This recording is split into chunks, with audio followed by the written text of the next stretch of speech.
Welcome to another episode of Chad Sports Talk. You don't know, my name's Chad. Take a dive into sports. Welcome to Week 5 of the NFL. That's right, we're up to Week 5 already, and time flies when you're having fun, huh?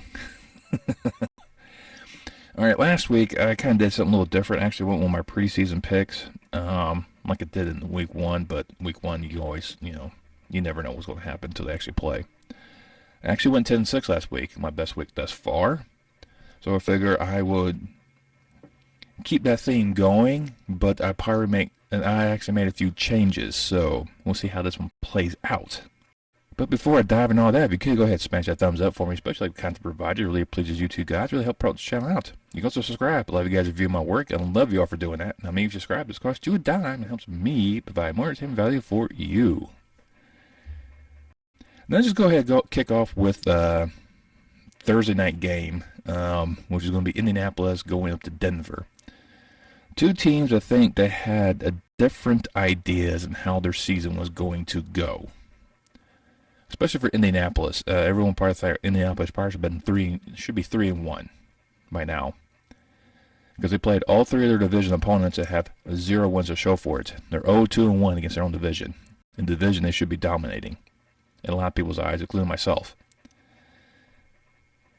And I think part of that deals with the rotation of the starting quarterbacks every single year. It does wear on the team. I think you go from Andrew Luck to Jacoby Brissett to Phillip Rivers to Carson Wentz now to Matt Ryan. I mean, it takes a toll. Losing your defensive coordinator as well to become a head coach could actually play some aspects into the defense not performing the way they should be. Possibly, but yeah, Indianapolis right now is a big failure. Denver, with getting Russell Wilson, should have been that spark of life they needed. Hasn't really materialized that, and neither is performing under the former Packers head coach or offensive coordinator, Hackett.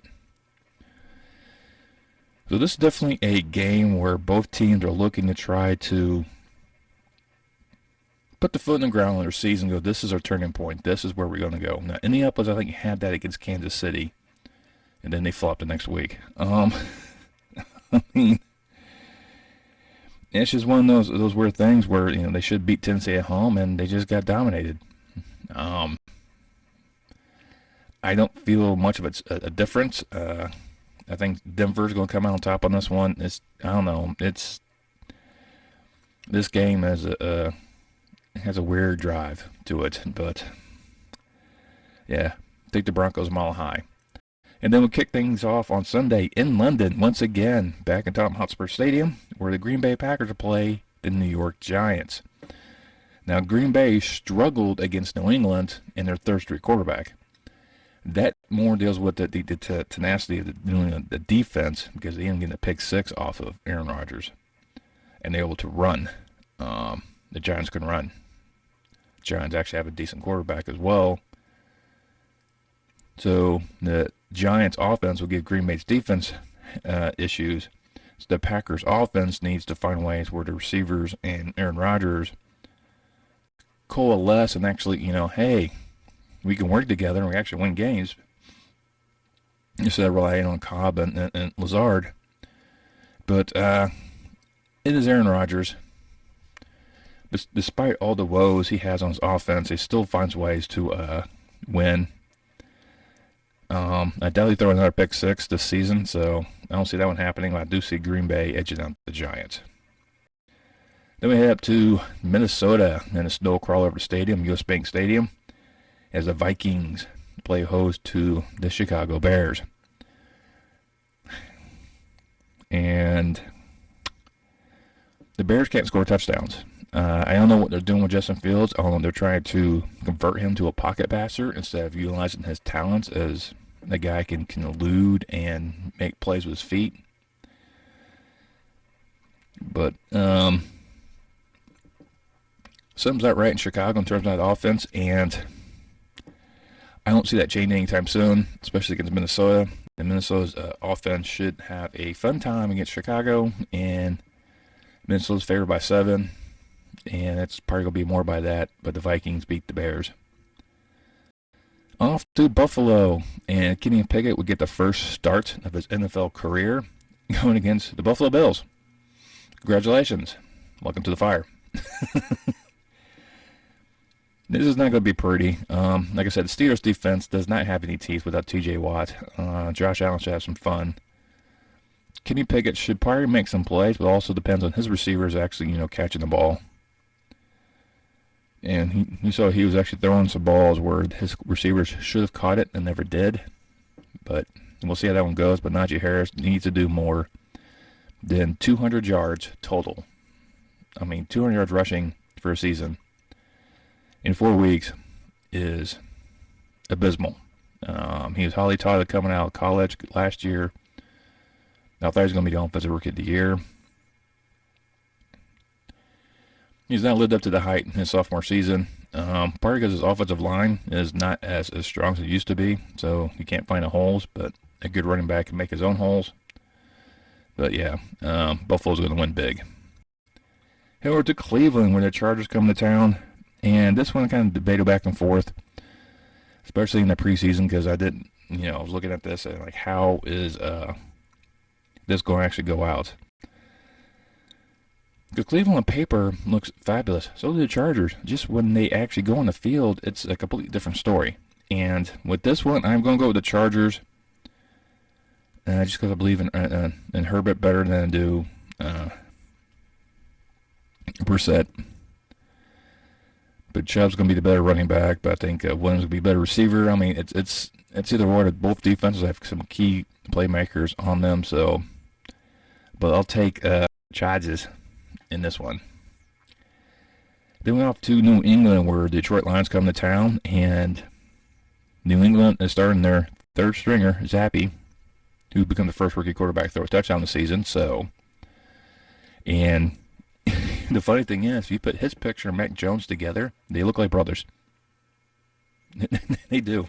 And I think Get Up describes Zappy as a more athletic version of Mac Jones. So, not many people who know who he is because he played in Western Kentucky, but he was actually a very good quarterback in college. So, looking at that, and I think Mac Jones may be available for emergency use only. Brian Hoyer has been ruled out due to concussions, so it's really to see who is going to be the focal point of this team. New England actually has a decent defense. They proved against Green Bay. They proved against a lot of teams, and they've been right in the mix. As the offense, with no real offensive coordinator, kind of let things down. So, but they can run. So Detroit is a very good offensive unit, so it should be really good. The defense, well, they cough up 100 points a game. So I think it'll be New England in a close one. I won't be surprised if Detroit wins this one, mind you. Not at all, but I think it's another one of these games where Detroit just falls short once again, which seems to be their MO these past couple of years.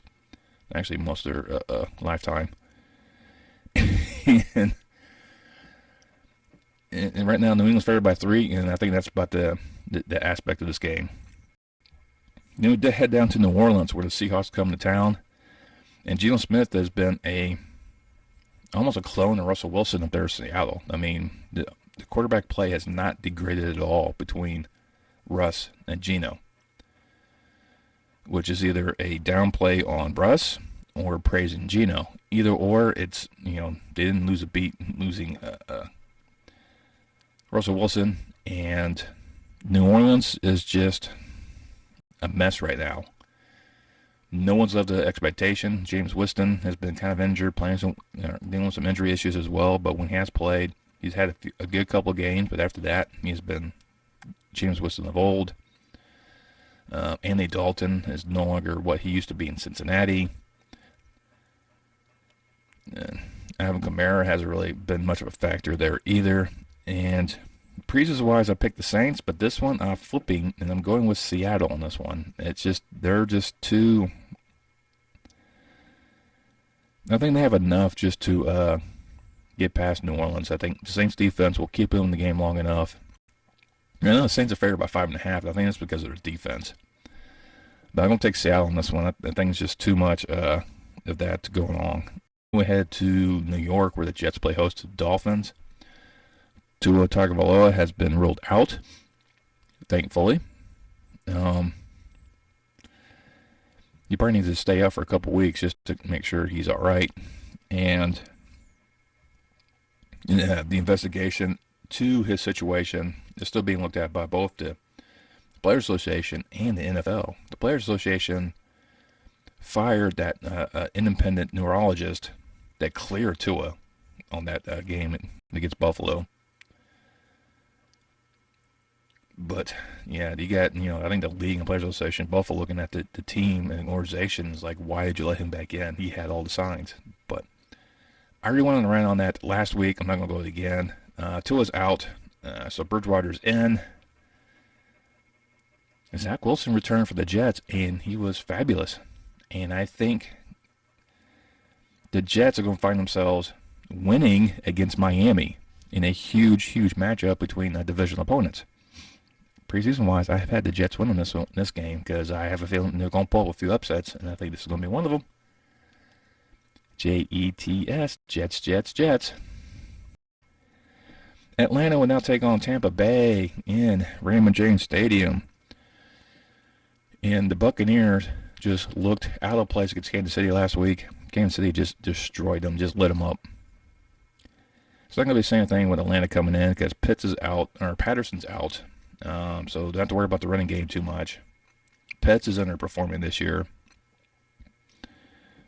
Mario is showing lives of resurrecting his career, but I think Tampa is going to find a way to bounce back because Tom loves playing the Falcons. It's one of those teams he loves playing, and it's going to be no different. Tampa Bay is favored by 9.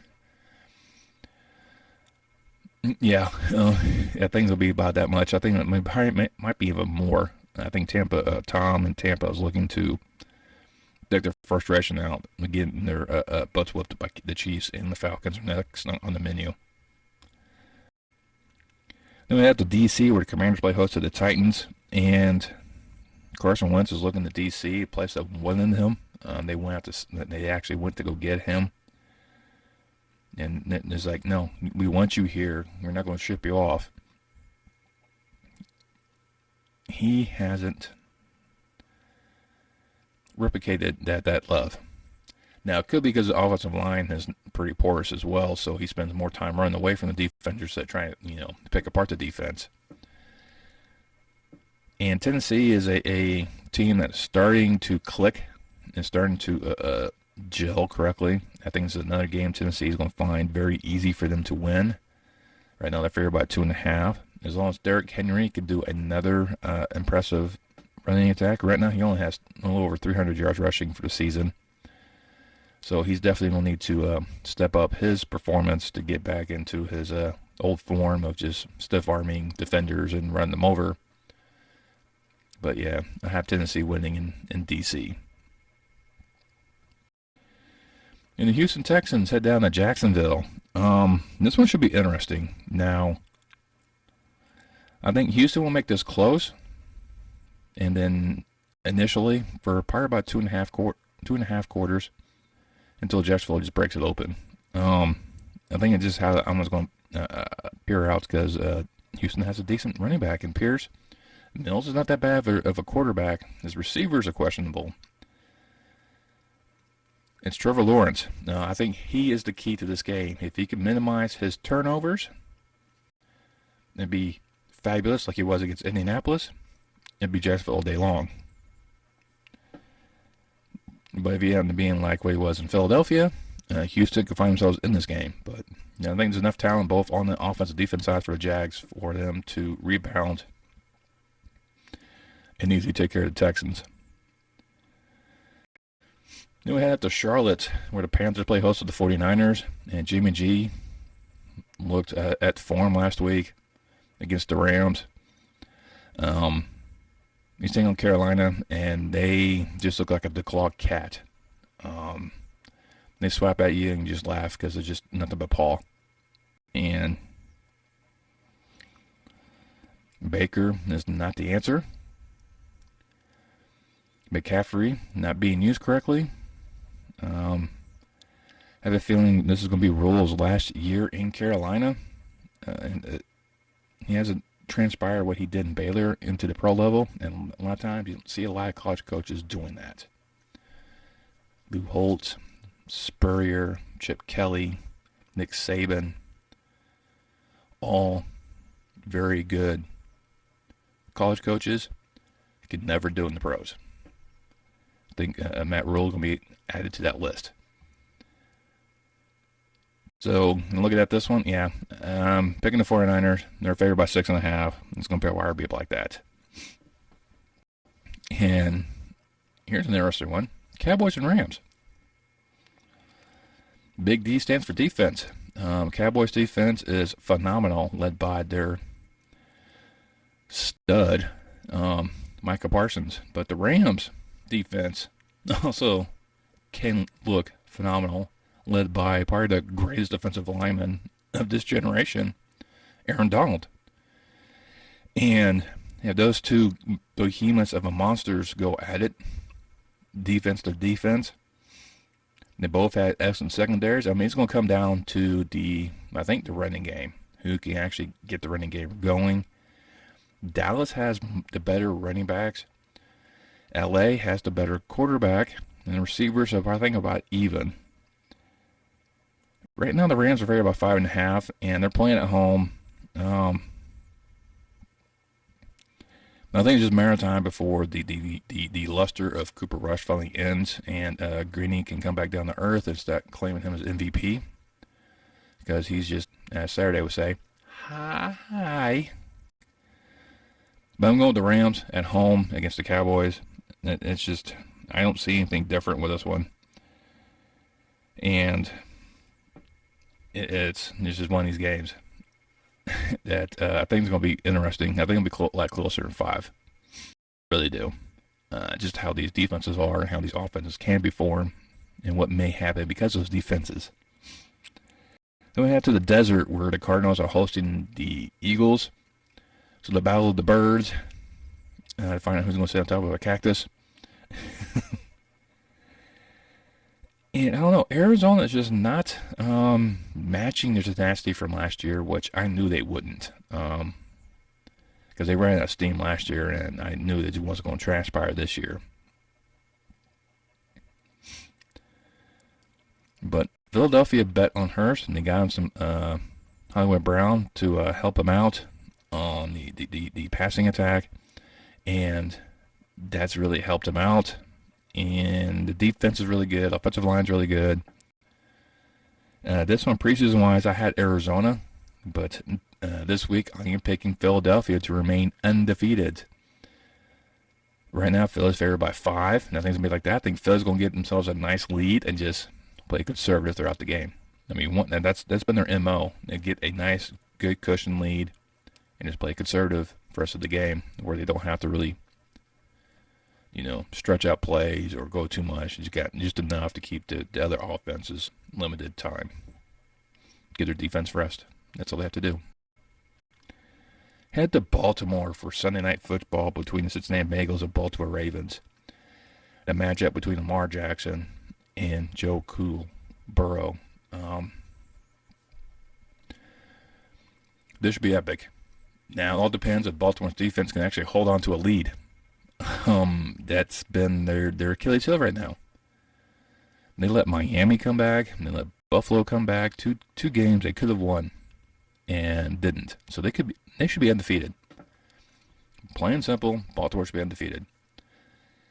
Now, does Cincinnati have a breakout game like they did last year against the Ravens and just obliterate them, embarrass them? That has a high probability, but I doubt it. Because I know defenses are playing Jamar Chase really good, but leaves T. Higgins open for the Bengals. Mixon still hasn't really exploded the Jets too much. Burrow, the past couple of games, have looked more cool, calm, collective in the pocket. His offensive line is maybe started to actually work a little bit better.